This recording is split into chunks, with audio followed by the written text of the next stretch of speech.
Les Watkins is SVP at Music Reports. It's really a pleasure to have him here. Thanks for your support for the event, and always a pleasure. Thanks. So, thank you all for being here today. The topic of my presentation is a fairly dense topic, I have to admit that, and I'm not very good at PowerPoints. So I'm doing exactly the thing that they say not to do today, which is there'll be a lot of words on the screen, and I'll largely read from them. But please, afterwards, come up, ask questions. I'm happy to send this to anyone directly, and I think it's important to have a really open debate about this topic because it's extremely important. I mean, what it really boils down to is the music industry no longer controls distribution, and I think that's just a fact.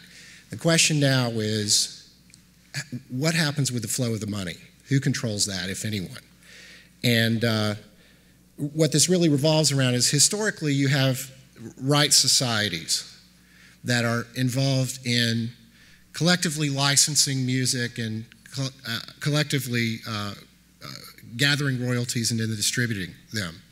Generally speaking, they're controlled by rights owners and to a lesser extent by artists and composers, and they enjoy a monopolistic or quasi-monopolistic right to license. They're also funded by royalty commissions. In the US, the societies are ASCAP, BMI, Harry Fox Agency, and Sound Exchange. That's the last time today that I'm going to name any of those organizations by name. What's happening, and it's an undeniable trend, is that rights owners are choosing more and more frequently to bypass these organizations and to license their rights directly to rights users. We see publishers doing this, and here's several examples of how this is happening, and we see labels doing this. Now, I really appreciated Casey's comments about the artist. Where is the artist in all of this, and how do they participate? And it's an extremely important issue. But what we see is that artists are more frequently the label. The distinction between artist and label is obsolete. And you see this with companies like TuneCore, for example, where they enable self-publishing. You're also going to see this when rights start reverting to artists because sound recordings, in my estimation at least, are probably not works made for hire, and therefore that's going to be a big issue that's going to upset the rights card. I'm not the only one who thinks this. The government agrees, for whatever that's worth. The DOJ has oversight over a consent decree, well, two decrees actually, which apply to two publishing performing rights societies. And this is a direct quote from them in 2000, 10 years ago. It's worth reading. Technologies that allow rights holders and music users to easily and inexpensively monitor and track music usage are evolving rapidly. Eventually, as it becomes less and less costly to identify and report performances of compositions and to obtain licenses for individual works or collections of works, these technologies may erode many of the justifications for collective licensing of performance rights by PROs. So there's the DOJ, the government, not exactly known for its soothsaying, I would say, putting their finger on a trend that really is realizing it's coming to fruition today.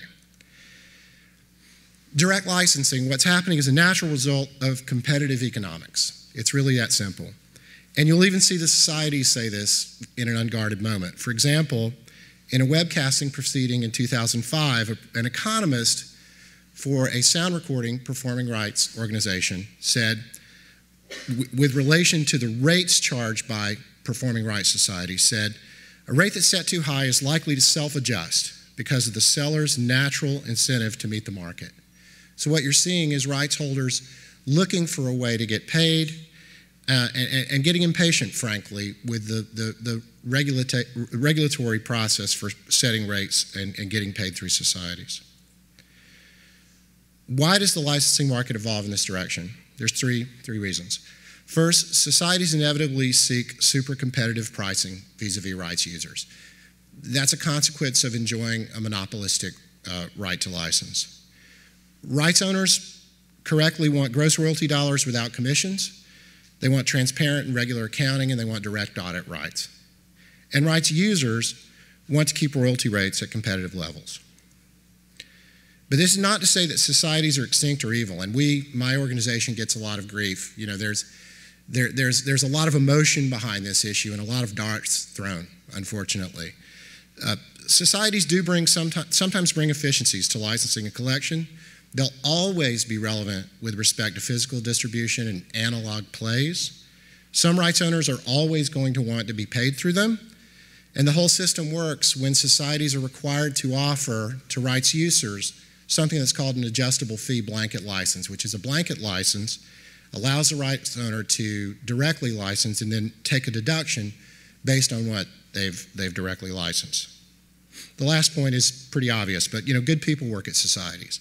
But like all organizations, they do have an institutional interest in their own existence. Why is this happening? Societies are really more necessary for physical than digital distribution. They're limited in their representation of catalogs, either by rights or catalog or by territory.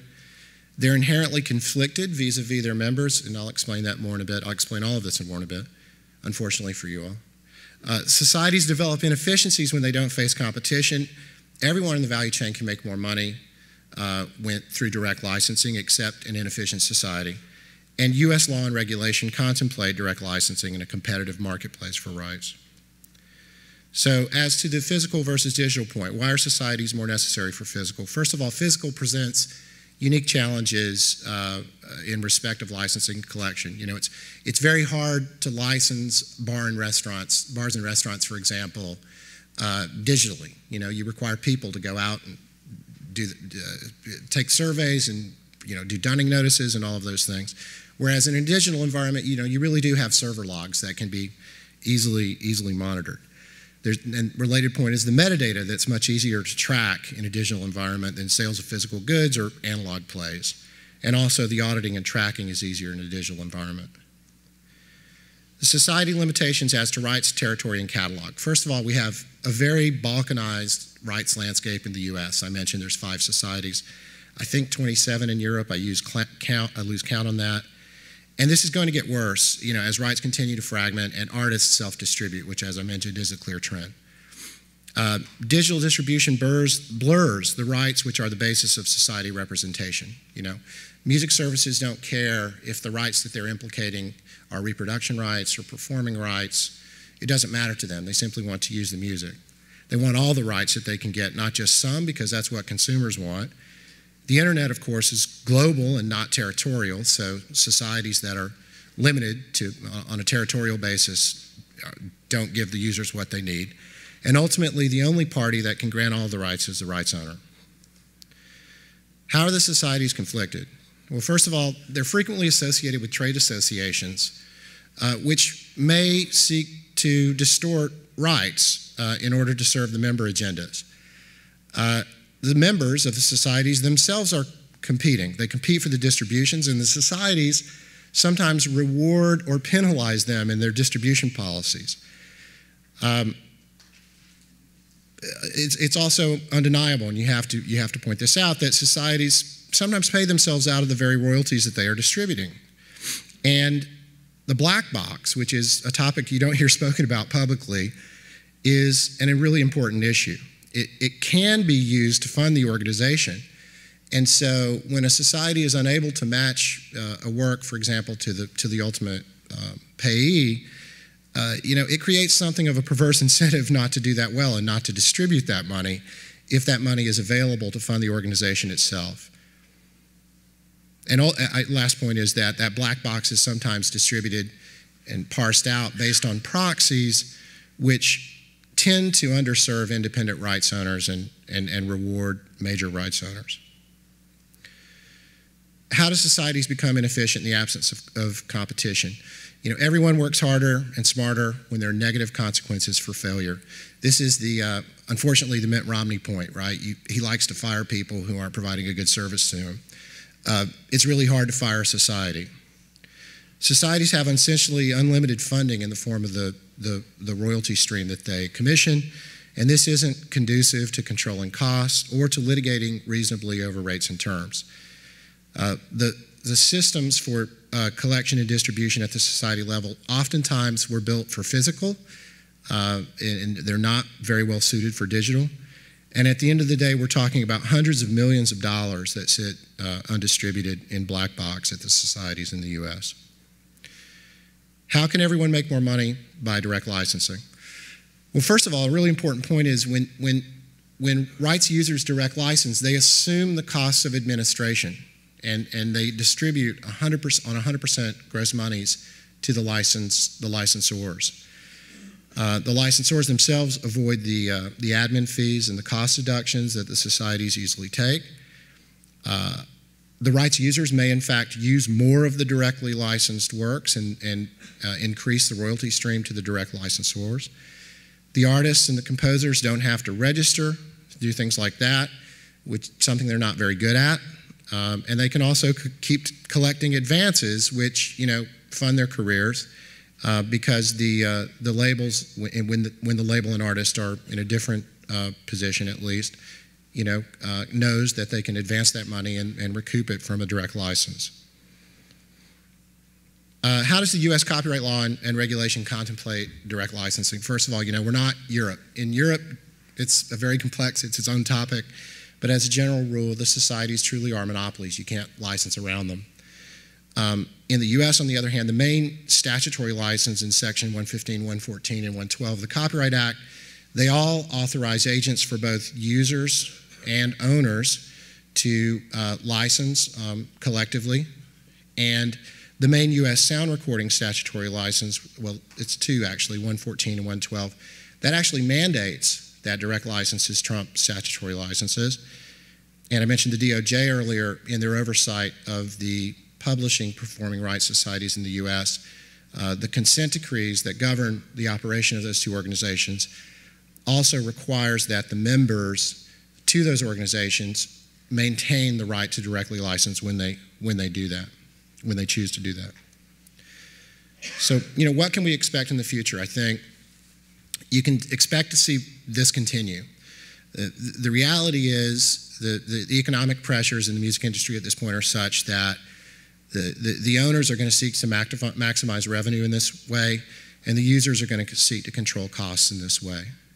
I think you're also going to see fairly soon trade associations associated with the societies to seek some form of government intervention to help them to shore up their licensing monopolies, and this is just not going to work because the government's broken busy and the private market is much better at solving these kinds of problems.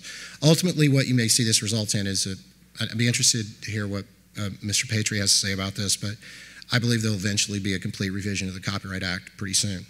That'll be a 10-year process. You'll also see societies having to become more efficient, but they're going to survive. For the most part, in Europe, I would say the chances of some of the smaller societies surviving is probably a pretty grim outlook for them. And you're going to see independent agents spring up to perform the functions which have been performed by societies in the past. And that's it. I got a couple more minutes. If anyone wants to ask a question, I'd be happy to answer it. It's an intriguing topic, right? All right, well, great. Thank you.